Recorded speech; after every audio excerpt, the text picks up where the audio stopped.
Հույզերին տալ գնահատական, ճանաչել դիմացինին ժեստերի օգնությամբ և ի վերջո ձեռք բերել ունակություն մարդկանց կառավարելու համար։ Պրոֆայլինգը սուտը բացահայտելու, մարդկանց լիարժեք ընկալելու մեթոդ է։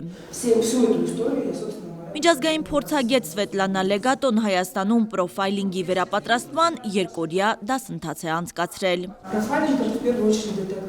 Պրոֆայլինգն առաջին հերթին ստի դետեկտոր է, որը թույլ է տալիս ճանաչել և ուսումնասիրել մարդու վարքագծի և մտածողության հիմքերը հիմնվելով ժեստերի, խոսքի և վարքի վերլուծության վրա։ Այս հոգեվերլուծական մեթոդը մեծ ազդեցություն ունի բիզնեսի զարգացման, գործընկերային ճիշտ հարաբերությունների ձևավորման համար։ Փորձառու մասնագետը հրավերքը ստացել է Ժեստ հոգեբանական կենտրոնի և Մադամ գործարար կանանց ակումբի կողմից։ Դասընթացի առաջին օրն ավելի քան 160 մասնակից ծանոթացել է հոգեվերլուծական այս մեթոդի կիրառման կարևոր կետերին։ Մեր առջև դրված էր նպատակ մասնագետները տարբեր ոլորտի և տարբեր մարզերից եկող մարդիկ հնարավորություն ունենան գիտության այս կողմին ավելի մոտից ճանաչելու։ Պետք է ասեմ, խոսնակը շռայլ է, խոսնակը գիտելիքները տալիս է անխնա։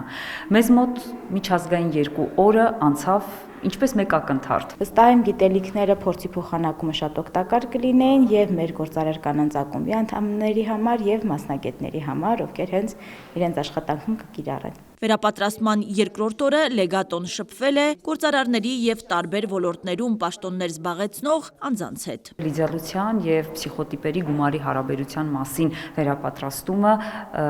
պետք է իմանան և կիրառեն գործարար մարդիկ, ովքեր ամեն օր արարում են, ստեղծում են, ստեղծագործում են արժեքներ։ Բանախոսն օրինակներով է ներկայացնում ֆինանսական արժեքների գնահատման և դրանք ճիշտ կիրառելու մեթոդները։ Դասընթացի ավարտին մասնակիցներին հանձնվել են հավաստագրեր։ Հասմիկ Ֆահրադյան, Բեն Անտոնյան, Արմալուր։